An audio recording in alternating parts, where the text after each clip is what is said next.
الحمد لله وحده والصلاة والسلام على من لا نبي بعده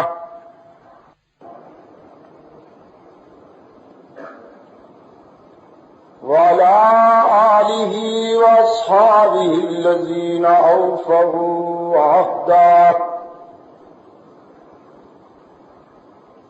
الذين هم مفاتيح الرحمة ومصابيح الغرر. أعوذ بالله من الشيطان الرجيم. بسم الله الرحمن الرحيم.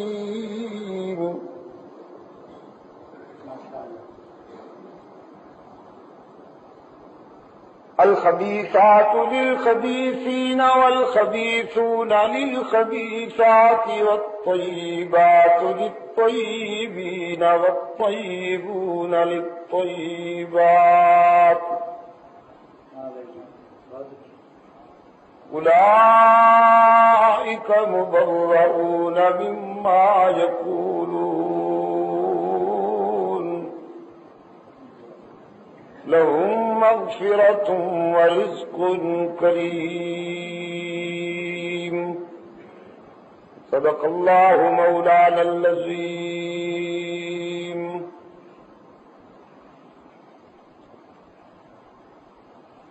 بزرگان محترم، عزیز دوستو، رفقائے جماعت، برادر محترم حضرت دین پوری صاحب نے اپنے مخصوص انداز میں غالباً قرآن اور ماہ صیام سے متعلق آپ سے گفتگو فرمائی.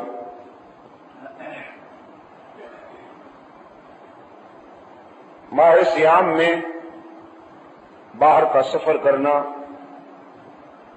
بڑی کڑی آزمائش ہوتا ہے، لیکن ہم جماعتی رفقا سے رابطے اور دوسرے جماعتی تقاضوں کی تکمیل کے لیے یہ سفر کر رہے ہیں. آج کی اس نشست میں یہاں کے احباب کے تقاضے پر ہماری حاضری ہو رہی ہے،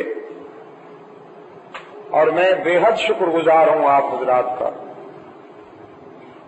کہ 20 تراویح پڑھنے کے بعد دور دراز سے آپ اس والہانہ محبت سے تشریف لائے ہیں.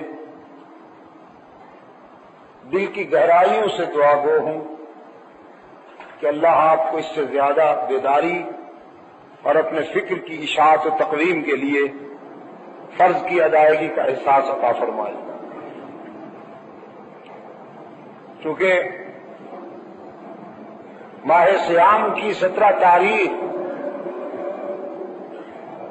عفیفہ کائنات حبیبہ حبیب خدا صدیقہ بنت صدیق اکبر مخدومۃ المسلمین ام المؤمنین حضرت عائشہ رضی اللہ تعالی عنہا کا یوم وفات ہے.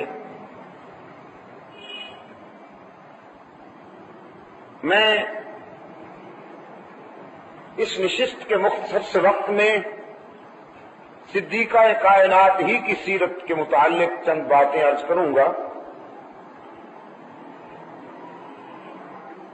قرآن کریم نے ایک اصول وضع کیا ہے، اور وہ یہ کہ ناپاک مردوں کے لیے ناپاک عورتیں ہیں اور پاک باز مردوں کے لیے پاک باز عورتیں ہیں.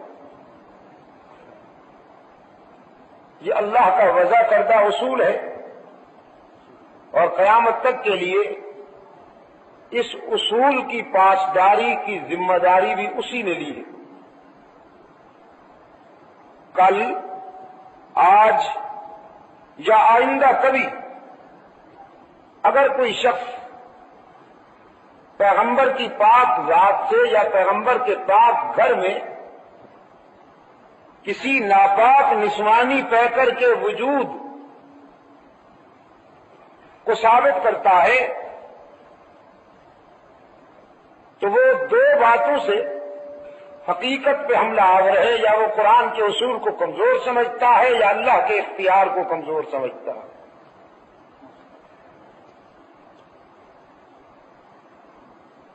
خاتون اول حضرت خدیجۃ الکبریٰ رضی اللہ تعالی عنہا، جو رسول اکرم کے ازدواجی زندگی کا پہلا رابطہ،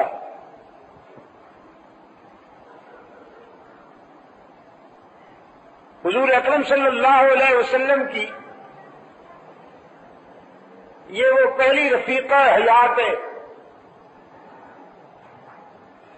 کہ جس نے محمد بن عبداللہ کو محمد الرسول اللہ ہوتے دیکھا، جس کے آنکھوں کے سامنے محمد بن عبداللہ محمد الرسول اللہ ہوئے، اور یہ وہ خوش نصیب خاتون ہیں انسانی تاریخ میں کہ جس کو یہ سعادت نصیب ہوئی کہ سب سے پہلے وحی کی آواز اللہ کے رسول نے سنی، اور پھر رسول کی زبان سے سب سے پہلے وہی حضرت خدیجۃ الکبریٰ رضی اللہ تعالی عنہ کے کانوں نے سنی۔ جناب خدیجہ رضی اللہ تعالی عنہ کا ازدواجی مرحلہ رسول اکرم صلی اللہ علیہ وسلم کے ساتھ بڑا تاریخ ساز ہے، اور اسلام کے دور اساسی کا یادگار زمانہ ہے۔ رحمت عالم صلی اللہ علیہ وسلم جب دل گرفتہ ہو کے آتے تو خدیجہ حضرت آقا نامدار صلی اللہ علیہ وسلم کے حوصلہ افزائی کرتی، رسول اکرم صلی اللہ علیہ وسلم کے دکھوں میں شریک رہتی، اور جھولیاں بھر بھر کے خدیجہ نے رسول اللہ کے مشن پر اپنا سب کچھ لٹایا۔ اور جب خدیجۃ الکبریٰ رضی اللہ تعالی عنہا نے اس دنیا کو خیر باد کہا اور حضور کی ازدواجی زندگی تنہائی کا شکار ہوئی تو افسردہ رہنے لگے۔ پیغمبر کی اس افسردگی کو صدیق جیسا چاہنے والا عاشق کب برداشت کر سکتا؟ ابو بکر نے اس افسردگی کا علاج یہ کیا کہ اپنی لخت جگر رسول اللہ کے قدموں پہ قربان کر دی، اور جناب عائشہ محمد عربی کی آبرو بن گئی۔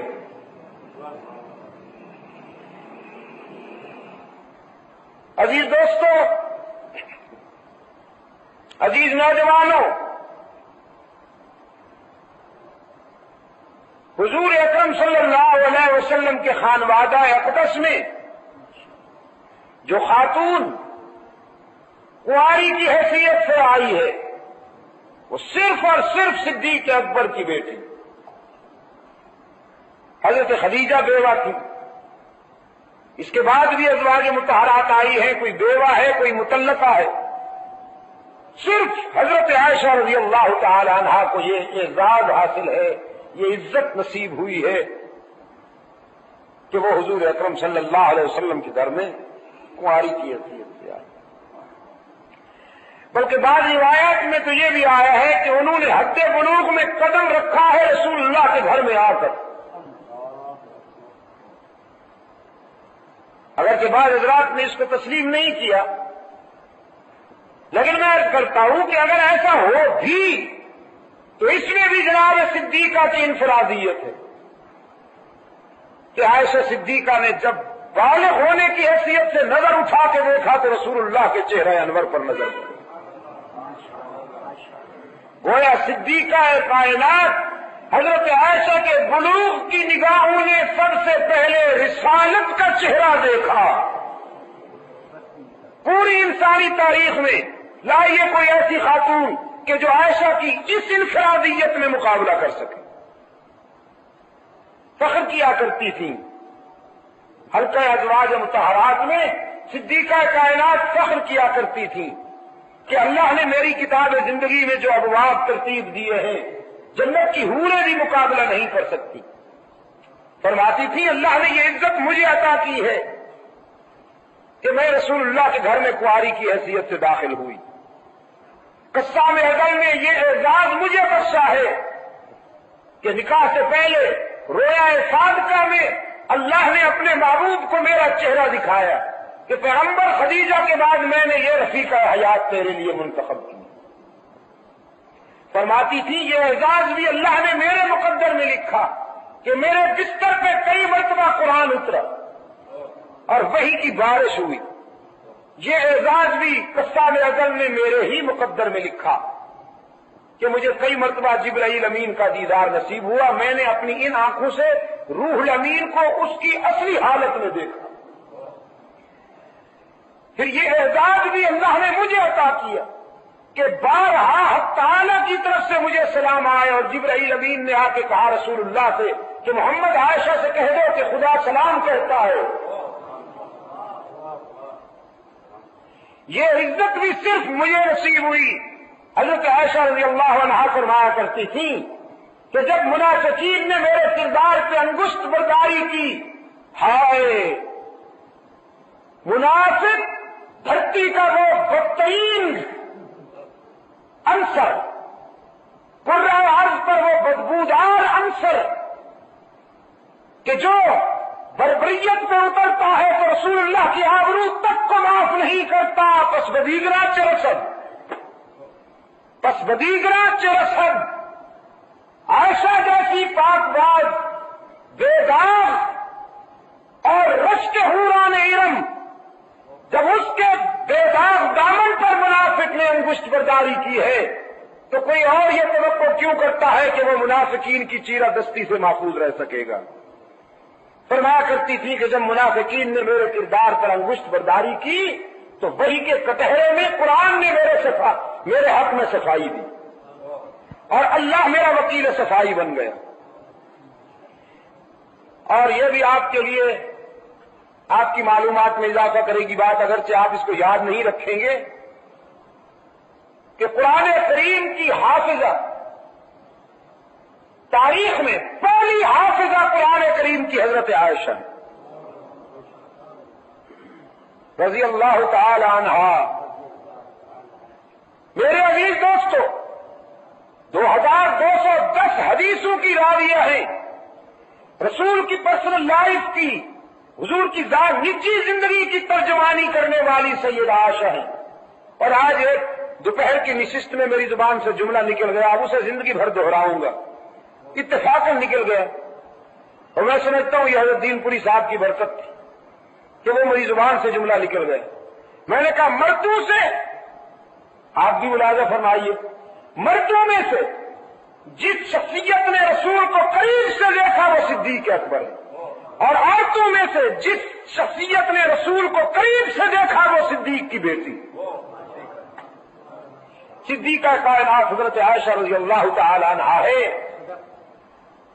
میرے عزیز دوستو، خلوت کے وہ لمحات، خلوت کی وہ تنہائیاں کہ جو روح الامین کو بھی میسر نہ آ سکی وہ صدیق کی بیٹی کو میسر آئیں۔ حضرت عائشہ رضی اللہ تعالی عنہا نے ڈوب کر رسول اللہ کو جو خلوت میں دیکھا ہے کائنات انسانی میں اور کسی نے نہیں دیکھا ہے۔ استاد ہیں صحابہ کی، ہزاروں صحابہ کی استاد ہیں، اور اگر آپ اجازت دیں تو کہہ دوں اس میں کوئی مبالغہ نہیں ہوگا کہ شریعت مصطفی کے وہ اساسی زاویے اور وہ اساسی خطوط کہ جن پہ ملی زندگی کی عمارت استوار ہے، اس کی بنیاد رکھنے والے صدیقہ کائنات کے ہاتھ ہیں، جس طرح کے اور صحابہ کرام کے ہاتھ ہیں۔ نسوانیت کے لیے اس کی بنیاد حضرت عائشہ رضی اللہ تعالی عنہا نے رکھی۔ تو پھر کیوں اللہ اس عفیفہ کے دفاع میں حساس نہ ہوتا؟ اس عفیفہ کے دفاع میں حق تعالیٰ کیوں حساس نہ ہوتا کہ اس سے ملت کا مستقبل وابستہ تھا، ملت کا مستقبل وابستہ تھا۔ اگر عائشہ کا کردار مجروح ہو جاتا، اگر عائشہ کی حیثیت مجروح ہو جاتی تو مستقبل کے لیے ملت صحیح راستے کے تشخص میں کبھی کامیاب نہ ہو سکتی۔ منافقین کی بدزبانی کا جواب رسول اللہ صلی اللہ علیہ وسلم کے خدا نے دیا ہے۔ میرے عزیز دوستو،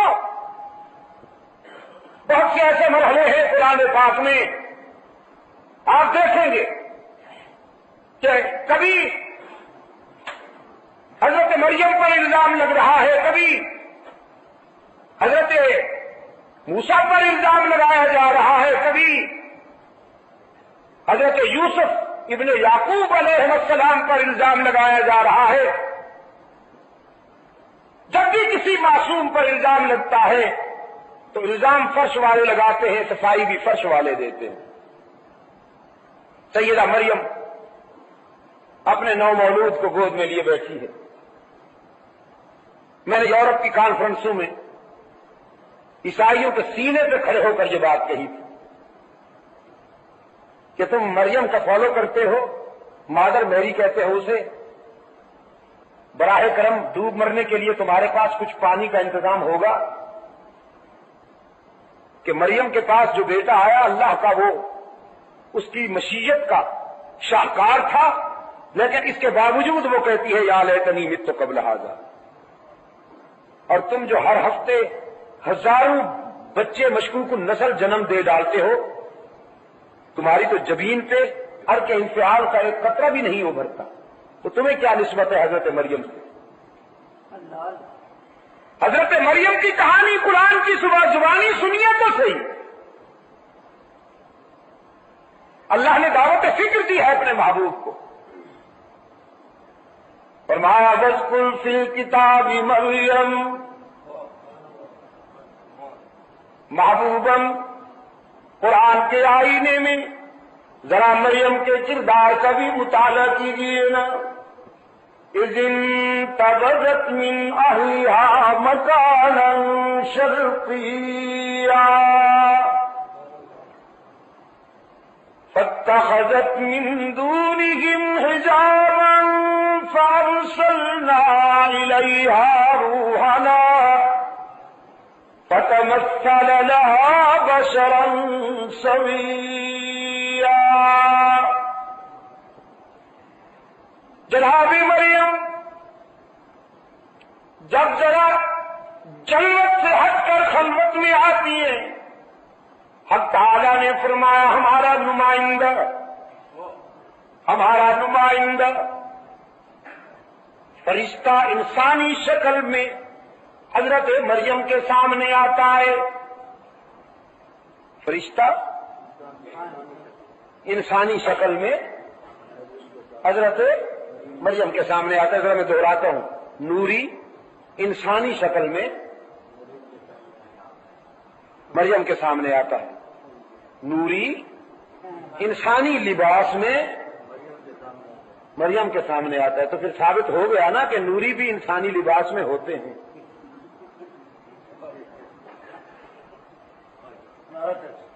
لیکن قرآن کی دیانت پہ قربان جاؤں، قرآن چور بازاروں کو معاف نہیں کرتا، قرآن نظریاتی چور بازاروں کا تعاقب کرتا ہے، کامیاب تعاقب۔ جب بھی کبھی نوری بشری لباس میں ظاہر ہوتا ہے، قرآن اسے مخفی نہیں رہنے دیتا، فتمثل لها بشرا سویا، بتا دیا کہ تھا تو نوری لیکن مصلحتاً بشر بن کے آئے۔ لیکن رسول نے تو قرآن کریم کے سفر میں قدم قدم پہ اعلان کیا ہے کہ میں نقلی بشر نہیں ہوں، اصلی بشر ہوں۔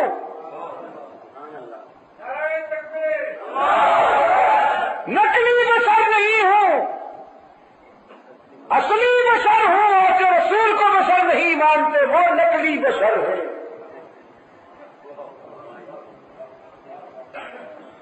وہ نقلی بشر ہیں، وہ جانور ہیں بشکل بشر۔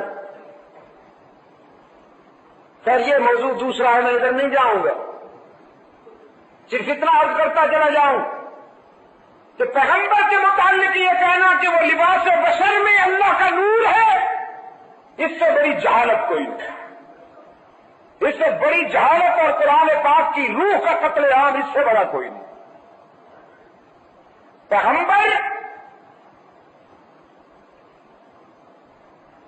چونکہ صاحب علم ہوتا ہے، پیغمبر چونکہ صاحب رشد و ہدایت ہوتا ہے، چونکہ پیغمبر مبلغ عرفان و علوم قرآنیہ ہوتا ہے، اس لحاظ سے وہ روشنیوں کا نقیب ہوتا ہے، اس لحاظ سے وہ روشنیوں کا نقیب ہوتا ہے۔ جہالت ظلم ہے، جہالت تاریکی ہے، اور علم سویرا ہے، علم اجالا ہے، جہالت تاریکی ہے۔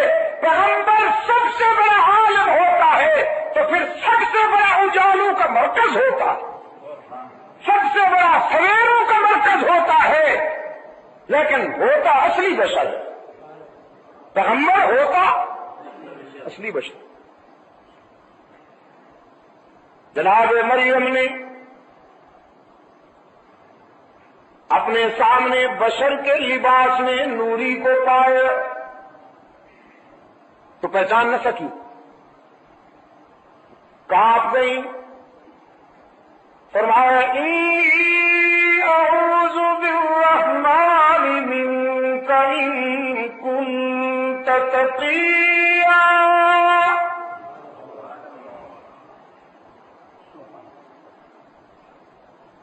وہ دور حاضر کی بگڑی ہوئی بیگم نہیں تھی کہ خلوت میں کسی غیر محرم کو دیکھ کر بے قرار ہونے کے بجائے مسرور ہو جاتی۔ قالت انی اعوذ بالرحمن منک ان کنت تقیا۔ میں اللہ کی پناہ مانگتی ہوں،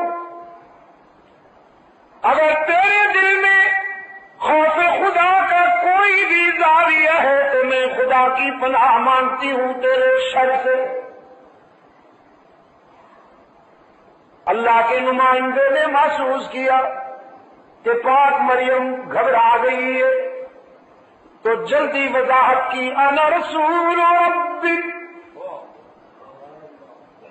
مریم گھبرائی نہیں، میں بد کردار نہیں ہوں، اللہ کا فرشتہ ہوں۔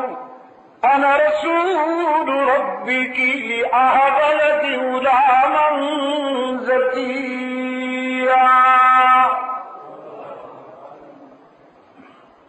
تجھے پاک بیٹے کی خوشخبری دینے آیا ہوں۔ ہاں بیٹا، اَنَّىٰ يَكُونُ لِي غُلَامٌ وَلَمْ يَمْسَسْنِي بَشَرٌ وَلَمْ أَكُ بَغِيًّا۔ حضرت مریم کہتی ہے یہ تو تو نے اور زیادہ مجھے حیران کر دیا، بیٹا کیسے آئے گا؟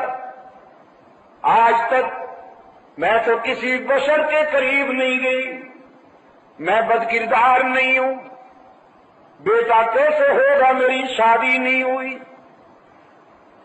اب تعالیٰ کے نمائندہ نے فرمایا کذالک، رب العالمین کا فیصلہ ہے، چٹکی میں ہو جائے گا۔ قال کذالک قال ربک، نہیں کذالک ہو جائے گا، لیکن کیسے ہوگا؟ یہ جو آپ یوں کہتے ہیں کیسے ہوگا؟ فرمایا ربک هو علی هین ولنجعلہ آیہ۔ اب تعالی نے عطا کرنا ہے، کسی مجاور نے تو نہیں، کسی تعویذ فروش گدی نشین جبے زلفاں والی سرکار نے تو نہیں دینا، پروردگار نے دینا ہے۔ یہاں پھیر نہیں ڈالنے پڑیں گے، نذرانے لانے کی مدتیں نہیں گزارنی پڑیں گی۔ رب کائنات جب کسی امر کا فیصلہ کر لیا کرتے ہیں، اذا اراد شیئا ان یقول له کن فیکون۔ اب تعالیٰ نے تیرے بطن سے پیدا ہونے والے بچے کو قیامت تک کے لیے انسانوں میں اپنی تخلیق کی نشانی بنانی ہے۔ قرآن پاک کہتا ہے جناب مریم کو آثار محسوس ہونے لگے، بچے کے آثار محسوس ہونے لگے تو تنہائی میں آئی، فحملته فانتبذت به مكانا قصيا فأجاها المخاض إلى جذع النخلة، ویرانے میں آ کر ایک سوکھی ہوئی کھجور کے تنے کے ساتھ ہارے ہوئے جرنیل کی طرح تکیا لے کے بیٹھ گئی، ہارے ہوئے جرنیل کی طرح تکیا لے کے بیٹھ گئی اور ماتھا پکڑ کے رونے لگتی ہے، کہتی ہے یا لیتنی مت قبل ھذا وکنت نسیا منسیا۔ خداوندہ، اس دن سے پہلے مریم مر چکی ہوتی، میرا وجود بھی نہ رہا ہوتا، نام و نشان ہی نہ رہا ہوتا، بیٹا پیدا ہوگا قوم کو کیا منہ دکھاؤں گی۔ رب العالمین نے فرمایا مریم ہم نے جب یہ فیصلہ کیا ہے تو پھر تیری آبرو کو بھی ہم بچائیں گے نا، پریشان کیوں ہوتی ہے؟ فناداها من تحتها ألا تحزني، حضرت مریم کو پکارا گیا، گھبرائیے نہیں، ہم تیری آبرو کے محافظ ہیں۔ تو کہتی ہے نا قوم کو کیا جواب دوں گی، تو قوم کے پاس جانے کی ضرورت ہی نہیں، بس تو یہاں بیٹھی رہو ویرانے میں۔ پھر کھانے پینے کی بات ہے، قد جعل ربک تحتک سریا وہزی الیک بجذع النخلۃ تساقط علیک رطبا جنیا، تیرے قدموں میں ہم نے چشمہ پیدا کر دیا اور اسی سوکھی ہوئی کھجور کے تنے کو ہلائیے تو صحیح، یہ تازہ کھجوریں پیش کرو گی۔ فکلی، زندہ رہنے کے لیے کھانا ضروری ہے یا پینا؟ پینا، جزاک اللہ۔ اگر کھانا نہ ملے تو آدمی کچھ دیر رہتا ہے، لیکن پانی بہت ضروری ہے نا۔ قرآن کی فصاحت کے صدقے جاؤں، جب زندہ رہنے کی بات تھی تو پہلے پانی کا ذکر آیا، قد جعل ربک تحتک سریا۔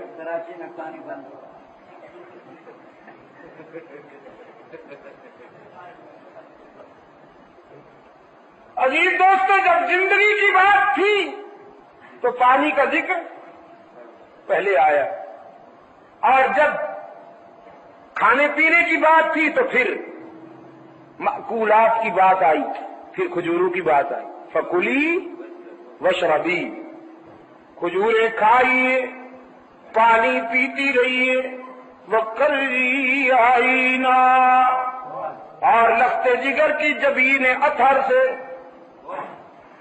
جمال نبوت کی کرنیں دیکھتے ہوئے آنکھوں کو ٹھنڈے کرتے رہیے۔ فَإِمَّا تَرَيِنَّ مِنَ الْبَشَرِ أَحَدًا، اور جب کوئی قوم میں سے تجھے نظر آ جائے فَقُولِي إِنِّي نَذَرْتُ لِلرَّحْمَنِ صَوْمًا، تو پھر کہہ دیجیے گا کہ میں روزہ دار ہوں، اور اس وقت کے روزہ دار کو بولنا بھی نہیں پڑتا، جس طرح کھانے سے رکتا تھا، پینے سے رکتا تھا، اسی طرح اسے بولنے سے بھی رکنا پڑتا تھا۔ اور یہ اللہ کا کرم ہوا اپنے محبوب کی امت پر کہ انہیں بولنے کی اجازت دے دی کہ تم بولا کرو مگر اچھی باتیں بولا کرو، لیکن اللہ نے جو رعایت دی ہے تو اب بولتے ہیں اور خوب بولتے ہیں۔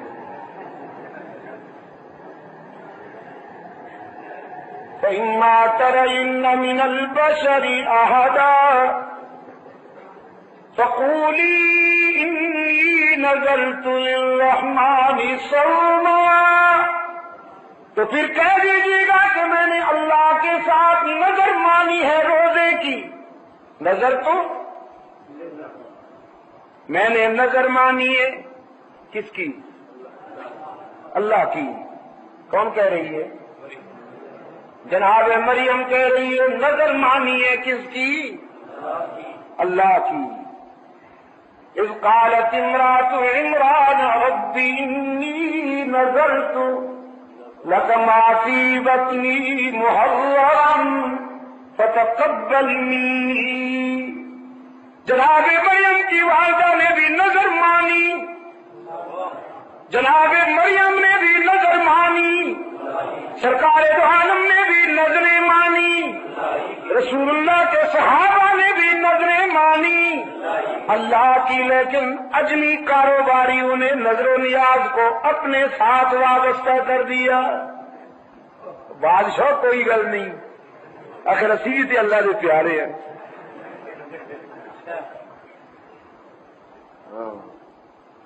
اجڑی ہوئی شخصیت آ جاتی ہے دروازے پر، نظر اللہ حسین،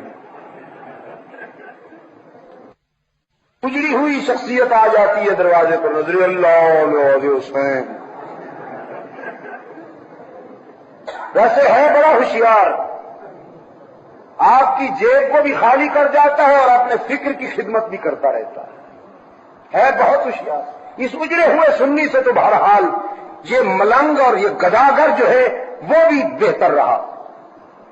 یہ بیچارہ سن ہو کے، سنی سن ہو کے اسے پتہ ہی نہیں۔ میں کہتا ہوں پرسنٹیج کیا ہوگی اس وقت سوسائٹی کی، معاشرے کی پرسنٹیج کیا ہوگی؟ کتنے لوگ ہیں اہل سنت میں سے جن کو یہ پتا ہو کہ رمضان مبارک کی 17 تاریخ کو حضرت عائشہ کا یوم وفات؟ پتا ہوگا کسی کو؟ احساس ہوگا؟ مان لیجئے نا، کوئی بات نہیں ہوگا نا۔ میرے عزیز دوستو، نظر کس کی مانی جائے؟ اللہ ہی کی۔ نمک حلال ہمیشہ اسی کی نظر مانتے ہیں، نمک حلال ہمیشہ اللہ ہی کی نظر مانتے رہے، اللہ ہی کی نظر مانتے رہیں گے، اور رہے نمک حرام تو پھر ان سے وفا کی کیا امید؟ ہرجائیوں سے وفا کی کیا امید؟ قرآن پاک نے فرمایا فَأَتَتْ بِهِ قَوْمَهَا تَحْمِلُهُ، حضرت مریم کے قریب قوم آئی جب انہیں پتہ چلا کہ مریم بیٹا لیے بیٹھی ہے۔ قالوا یا مریم لقد جئت شیئا فریا، کرتے ہوئے قوم کے ہر فرد نے مریم پر یہ الزام لگایا کہ بیٹا کہاں سے لے آئی ہے، کردار کی مشکوک ہو گئی، اور پھر تیر چلاتے ہوئے، تانا زنی کے نشتر چلاتے ہوئے نسبت یاد دلاتے ہیں مریم کو، یا اخت ہارون جیسے بے داغ بھائی کی بہن ہوتے ہوئے تو نے یہ کیا کر ڈالا؟ ما کان ابوک امرأ سوء وما کانت امک بغیا، تیری تو والدہ بھی پاک باز، تیرا تو باپ بھی بے داغ، بیٹا کیسے آ گیا؟ فاشارت الیہ،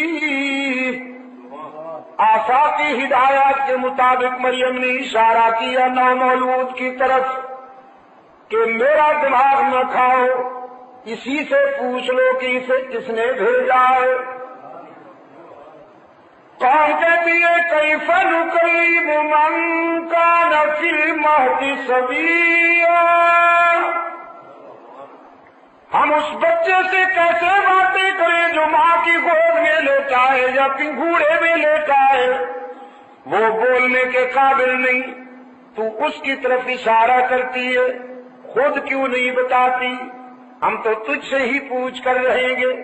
رب العالمین نے فرمایا عیسیٰ اگرچہ اس عمر میں بچے نہیں بولا کرتے، آج تجھے بولنے کی ضرورت ہے تو بول، اور بول بھی یوں کہ تیری گفتار تاریخ میں مثال بن جائے۔ جناب عیسیٰ علیہ السلام بولے، فرمایا انی عبد اللہ، میری والدہ کے کردار پر انگشت برداری کرنے والوں میں مشکوک النسل نہیں ہوں، میں تو ابدیت کاملہ کا تاریخی نشان ہوں۔ انی عبد اللہ آتانی الکتاب وجعلنی نبیا وجعلنی مبارکا اینما کنت وأوصاني بالصلاة والزكاة ما دمت حيا وبرا بوالدتي ولم يجعلني جبارا شقيا۔ حضرت مریم کے لیے وکیل صفائی کی حیثیت سے عیسیٰ علیہ السلام بولے، لیکن وہ عیسیٰ کی ماں مریم تھی۔ اب آئیے اپنی ماں مریم اسلام کی مریم کی کہانی بھی سنیے۔ جب مدینہ کے گلی کوچوں میں منافق کہتے پھرتے تھے کہ ابو بکر کی بیٹی کا کردار مشکوک ہے، محمد کی گھر والی کا کردار مشکوک ہے، کہتے تھے ان کی روحانی نسل آج بھی جو خود خاندانی مشکوک النسل ہے وہ آج بھی سیدہ عائشہ رضی اللہ عنہا کے متعلق یہی خیال رکھتے ہیں۔ بنی المصطلق کے غزوہ کے واپسی کے موقع پر حضرت عائشہ رضی اللہ تعالی عنہ فرماتی ہیں میری آزمائش اور امتحان کا وقت آوے کہ منافقین نے ایک سوچی سمجھی اسکیم کے تحت میرے خلاف پراپگنڈا مہم چلائی۔ میرے آقا سخت ملول و حزین ہو کر گھر تشریف لائے۔ فرماتی ہیں میں نے رسول اللہ کی جبین کو پڑھتے ہی محسوس کر لیا کہ آقا کسی گہرے الم میں گہرے حزن میں مبتلا ہے۔ فرماتی ہے ہاں رمز شناس نبوت جو ہوئی، میں نے سلام عرض کیا تو رسول اللہ نے چہرہ پھیر لیا۔ حضرت عائشہ دوڑتی ہوئی اس طرف آ گئی جس طرف حضور نے چہرہ پھیرا تھا، پھر رہی طلب نگاہوں سے آقا کی طرف دیکھتے ہوئے سلام عرض کیا تو حضور نے انتہائی غم و حزن کی کیفیت میں چہرہ دوسری طرف پھیر لیا۔ سیدہ عائشہ فرماتی ہے میری سمجھ میں نہیں آ رہا تھا کیا معاملہ ہے، تو پھر رسول اللہ صلی اللہ علیہ وسلم کی خاموش نگاہوں نے مجھے بہت کچھ سمجھا دیا، اور میں نے اپنے آقا سے اجازت چاہی، اگر آپ اجازت دیں تو اپنے ابا کے گھر چلی جاؤں۔ فرماتی ہیں خیال تھا کہ وہاں جا کے معلوم کروں گی کیا صورتحال ہے، میرے آقا کیوں محزون اور پریشان ہیں۔ حضور اکرم صلی اللہ علیہ وسلم نے سکوت اختیار فرمایا۔ صدیقہ سمجھ گئی کہ اجازت ہو گئی، گھر تشریف لاتی ہے، لیکن فرماتی ہے یہاں آتے ہی میں نے منظر دیکھا کہ ابا جان بھی قرآن کریم کی تلاوت کرتے ہوئے اشک بار ہیں، اور ماں تو رو رو کر نڈھال ہو چکی ہے۔ میں نے باپ سے بھی پوچھا، ماں سے بھی پوچھا کہ میرے آقا کیوں محزون ہیں، وہ بولے تو کچھ نہیں، لیکن برستی ہوئی آنکھوں سے بتا دیا کہ ہم کب خوش ہیں، لیکن صورتحال کا پتہ نہ چلا۔ فرماتی ہے پھر مجھے مستہ کی زبانی صحیح صورتحال معلوم ہوئی کہ منافقین نے میرے خلاف انتہائی گھنانا الزام لگایا ہے۔ تو حضرت عائشہ فرماتی ہیں فرتے احساس میں حدت میں مبتلا ہو گئی، مجھے بخار ہو گئے، مسلح اٹھا کر گھر کے اس حصے میں تشریف لے جانے لگی جس حصہ میں مکمل تنہائی اور خاموشی تھی، والدہ نے اپنی بیٹی کو گھر کے کونے کی طرف جاتا دیکھا تو گھبرا کے اٹھی کہ کہیں بیٹی میری اپنی جان نہ لے لے، کوئی سنگین فیصلہ نہ کر ڈالے۔ غمزدہ ماں نے حضرت عائشہ سے پوچھا بیٹی کہاں جاتی ہو؟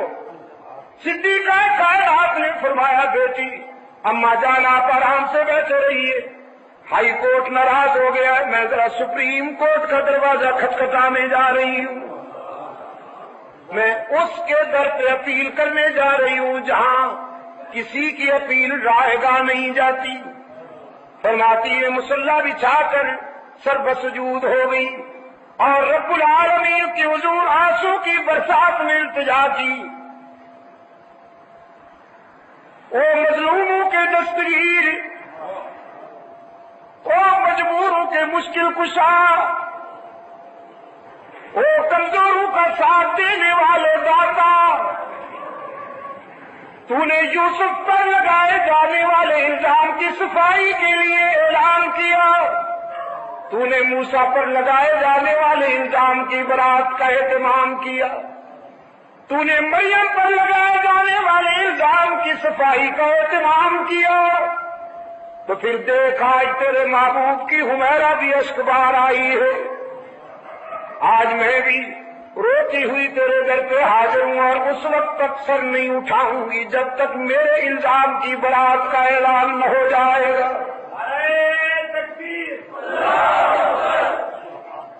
جناب صدیقہ رضی اللہ تعالیٰ عنہ جہاں اشک بار ہیں، ادھر سرکار دو عالم صلی اللہ علیہ وسلم نے صحابہ کی میٹنگ بلائی ہوئی ہے۔ صحابہ کرام کے سامنے رحمت عالم صلی اللہ علیہ وسلم نے یہ مسئلہ رکھا، کیا کیا جائے، اس معاملے میں کیا کرنا چاہیے۔ صحابہ میں سے کسی میں جرأت گفتار ہی نہیں، ہر شخص فرط غم میں اشکبار ہے، سسکیوں کی آواز آ رہی ہے، کبھی کبھی کسی کی چیخ نکل جاتی ہے، وہ اپنی ماں کے غم میں فرط الم میں مبتلا ہے۔ حضرت علی رضی اللہ تعالیٰ عنہ اٹھے اور عرض کرتے اللہ کے رسول، اس مسئلے میں اگر آپ زیادہ کبیرہ خاطر ہیں تو پیغمبر کو بیویوں کی کمی تو نہیں، عائشہ کو طلاق دے دیجیے۔ بس اس آواز کے بعد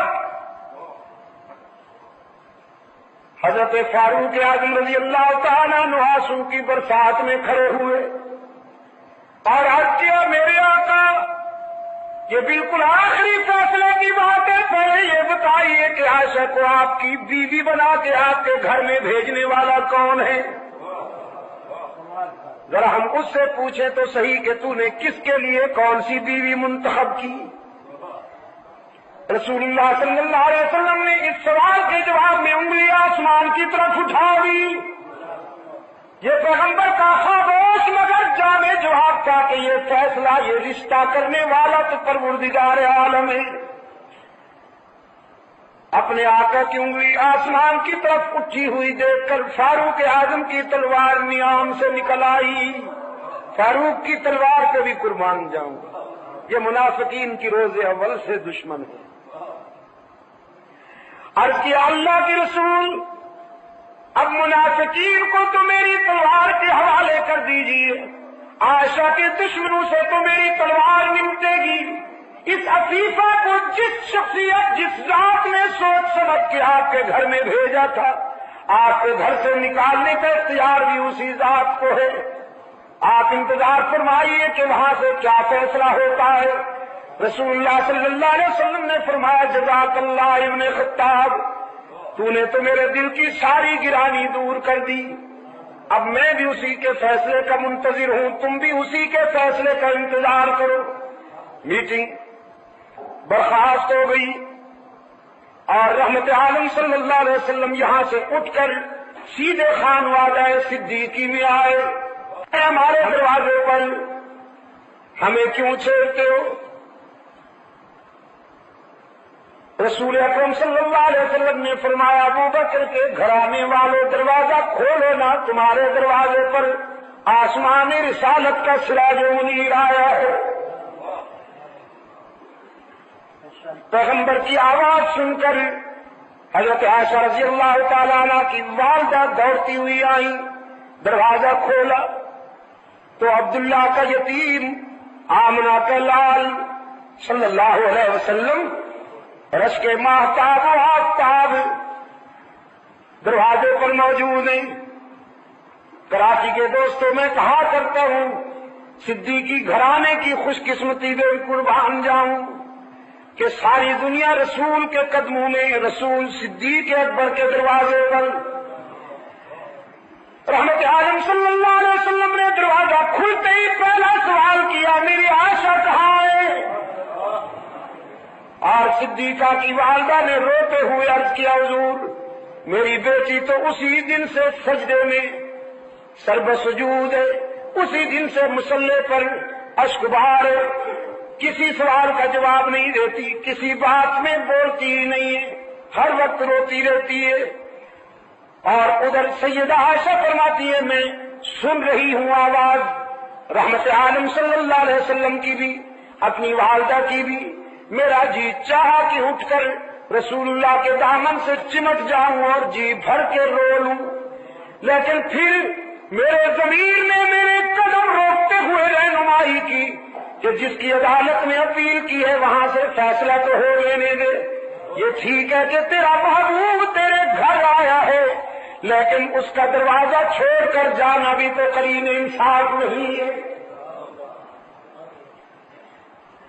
سرکار دو عالم صلی اللہ علیہ وسلم قریب آئے اور فرمایا حمیرہ کچھ بولنا چاہتی ہو تو بولو، تیری صفائی سننے کے لیے آیا ہوں۔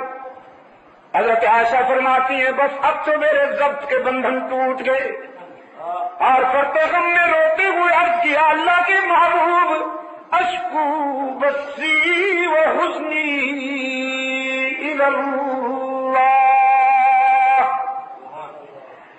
میں اپنا درد دل علیم بذات الصدور کو سنا بیٹھی ہوں۔ آج میرا وہی حال ہے جو حضرت یوسف کے باپ کا تھا۔ دنیا والوں میں سے کسی کو اپنی صفائی کے متعلق کچھ نہیں کہوں گی، اسی کو کہہ دیا ہے جو میرے کردار کو بھی جانتا ہے، میرے افکار کو بھی۔ سرکار عالم صلی اللہ علیہ وسلم نے فرمایا حمیرہ فاروق اعظم نے بھی تیری مثل سپریم کورٹ میں بھیج دی ہے، میں بھی اسی کے فیصلے کے انتظار میں ہوں۔ حضرت عائشہ فرماتی ہے میں نے سوچا نہ معلوم رب العالمین کے حضور سے کب فیصلہ صادر ہوگا، یہ ضروری تو نہیں کہ اسی وقت ہو جائے،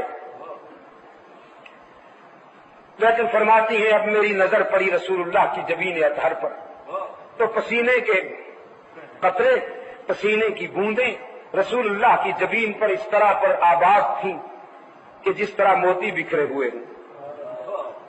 رحمت عالم صلی اللہ علیہ وسلم کے جسد اطہر پر وہ حسین کپ کپی طاری ہو گئی جو وحی کے وقت ہوا کرتی تھی، اور محبوب کبریا نے چادر تان لی۔ فرماتی ہیں میں کانپتے ہوئے اٹھ بیٹھی، سمجھ گئی کہ رابطہ قائم ہو گیا ہے، کال مل گئی ہے۔ ادھر عائشہ کی والدہ بھی قریب آ گئی۔ اب یہ دونوں غمزدہ ماں بیٹیاں لرزہ برندہ میں، فرط احساس میں کہ عرش بری سے نہ معلوم کیا فیصلہ ہوتا ہے، اور ادھر سراپا نبوت لرزہ برندام ہے فرط وحی میں۔ کچھ دیر کے بعد حضور اکرم صلی اللہ علیہ وسلم نے اپنے چہرہ انور سے چادر اٹھائی۔ حضرت عائشہ فرماتی ہیں میں نے غور سے نبی کا چہرہ پڑھا تو نظر پڑتے ہی میرے ضمیر نے فیصلہ دے دیا کہ تیری شام غم ختم ہو گئی، اس لیے کہ رسول کے چہرے پر حزن و اضطراب کے بجائے راحت اور مسرت کی روشنی نمودار تھی۔ چادر سے رسول اللہ کا چہرہ یوں نمایاں ہوا، یوں باہر آیا جیسے بادلوں کی گھٹا سے 14ویں کا چاند نکل آتا ہے۔ اور سرکار دو عالم صلی اللہ علیہ وسلم نے فرمایا، بنت صدیق، ابو بکر کی بیٹی، میں تجھے خوشخبری سناتا ہوں کہ عرش بری سے تیری تطہیر کا اعلان ہو گیا، حق تعالی نے تیری برات کا اعلان کر دیا۔ فرماتی ہے میں نے سوچا کہ اللہ نے اپنے محبوب کے دل میں میری برات القاء کر دی ہوگی، یہ تو مجھے خیال بھی نہیں تھا کہ میری برات میں اور میرے دفاع میں پوری سورت نازل ہوئی ہے اور 18 آیتیں اتری۔